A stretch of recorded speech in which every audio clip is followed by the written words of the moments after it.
1965 e 1040. E entre 1011 e 1021, sendo prisioneiro, né, um pouco como o Antônio Gramsci, né, que escreveu os seus livros, né, no cárcere, os cadernos do cárcere. Né?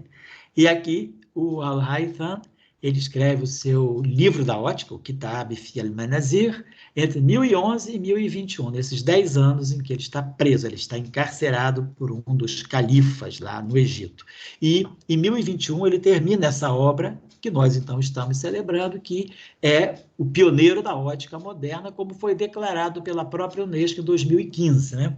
2015 foi o Ano Internacional da Luz, e a Unesco declarou, né, que Al-Haytham é o pioneiro da ótica moderna. Claro, não foi a Unesco, foi o corpo científico, né, com que a Unesco se consultou, e então uma celebração muito justa, uma homenagem muito justa, né, a esse que realmente ele é uma espécie de um Newton da ótica, né, da mesma forma que Isaac Newton faz toda a sua modificação da mecânica, né, lá no final do século XVII, né, final dos anos 1600, o Al-Haytham, ele dá essa mudança de trajetória na ótica. Então, ele é o patrono da ótica moderna. Mas isso aí, importante, por que o livro dele influenciou? Porque o livro dele, o livro da ótica, foi traduzido para o latim anonimamente, não se sabe quem exatamente o traduziu, provavelmente aqueles monges, né, dos mosteiros que se dedicavam aos estudos, no final do século XII.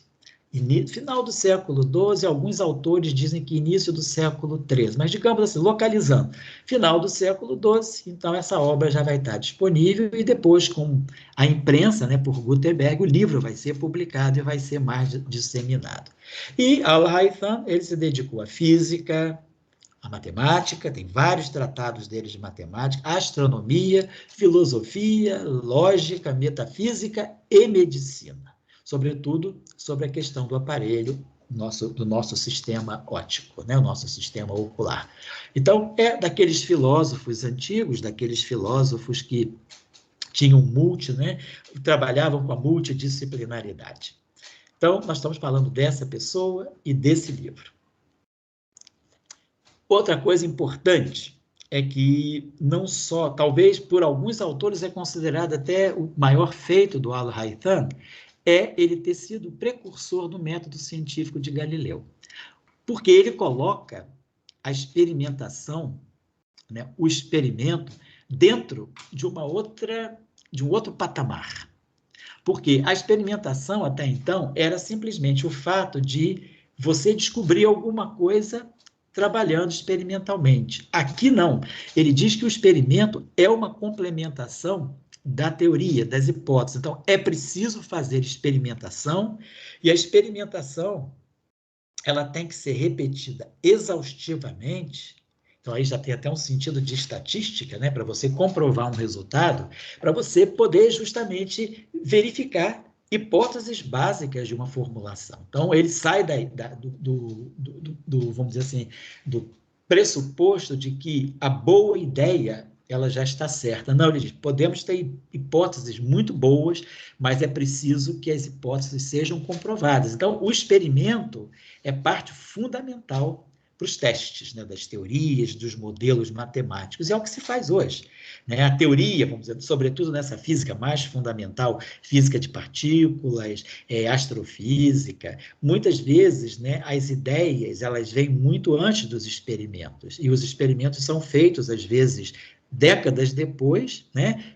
É preciso construir aparelhos sempre mais complexos para verificar que aquela descoberta, que aquela teoria está sendo comprovada. Foi assim, por exemplo, com as ondas gravitacionais, né, da teoria de Einstein. Foram 100 anos para se medir as ondas gravitacionais, foram 100 anos para se detectar buracos negros, foram 48 anos para se detectar o bóson de Higgs, foram 26 anos para se descobrir os neutrinos. Então, sempre essa ideia de que você tem uma boa teoria, que funciona muito bem matematicamente, satisfaz os critérios lá do professor Dirac, de beleza matemática, de estética, mas o experimento tem que ser feito.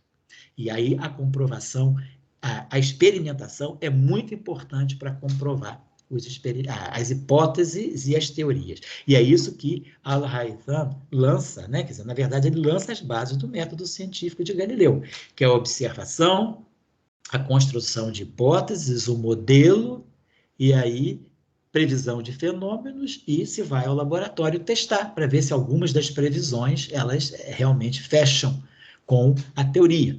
Então, e sem dúvida, Galileu foi influenciado pelos conhecimentos, né, pelo conhecimento da obra de Al-Haytham. Então, no Ocidente, nós atribuímos o método científico como sendo o método científico galileu-newtoniano.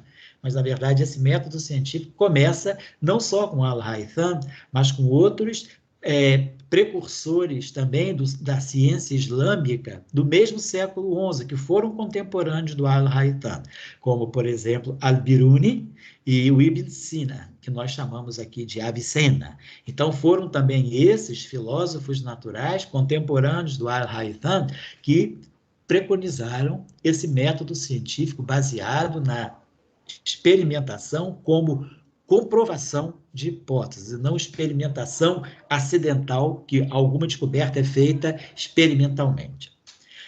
Ele também redigiu vários textos sobre a luz das estrelas, a luz da lua, o halo dos objetos celestes e o arco-íris. Então, importante, né? Dentro da obra dele tem não só o Tratado da Luz, mas também tratados da luz de uma forma interdisciplinar com a astronomia. E aqui, nesse seu artigo, nesse seu escrito, nesse seu texto chamado Discurso sobre a Luz, ele antecipou o princípio de Fermat, né, de que a luz ela vai de um ponto para outro do espaço, procurando sempre aquele tempo mínimo. Ela vai escolher sempre o percurso que vai dar o tempo mínimo. Isso é o princípio o princípio da minimação, é o princípio do tempo mínimo, né? O princípio de Fermat do tempo mínimo.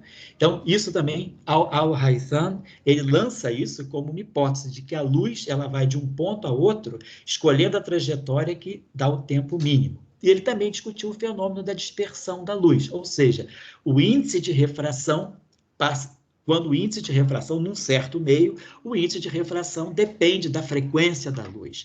Então, a luz sofre o fenômeno da dispersão. Ele também já estudou esse fenômeno, que é um fenômeno muito importante e que hoje nós estudamos exaustivamente no âmbito das teorias não lineares. Aqui, esses dois livros aqui eu acho que são interessantes para quem quiser compreender um pouco melhor as bases, né, da ótica de Al-Haytham.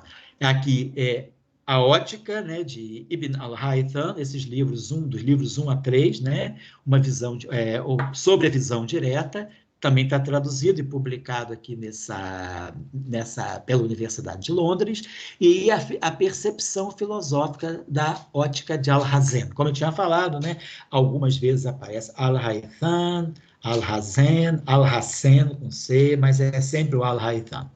Então, esse trabalho aqui, publicado na Ciências e Filosofia Árabes, né, é uma percepção filosófica da obra de Al-Haytham. Esse artigo aqui é muito interessante, é um artigo escrito por um árabe, é muito interessante. Depois também, essa série aqui, né, esse jornal aqui, né, essa revista Ciências e Filosofia, Ciências Árabes, né, e Filosofia, né, na verdade fala muito das ciências do Islã.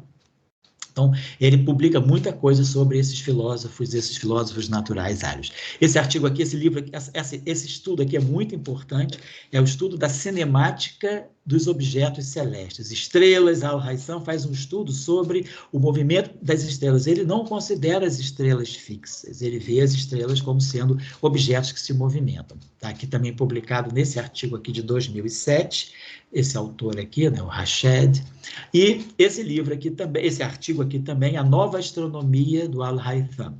É interessante porque aqui ele já começa a falar, ele começa a perceber a Via Láctea como sendo um conjunto de alguma coisa. Claro, não se tinha um conceito de galáxia, mas ele já fala da Via Láctea, que vamos falar depois sobre isso.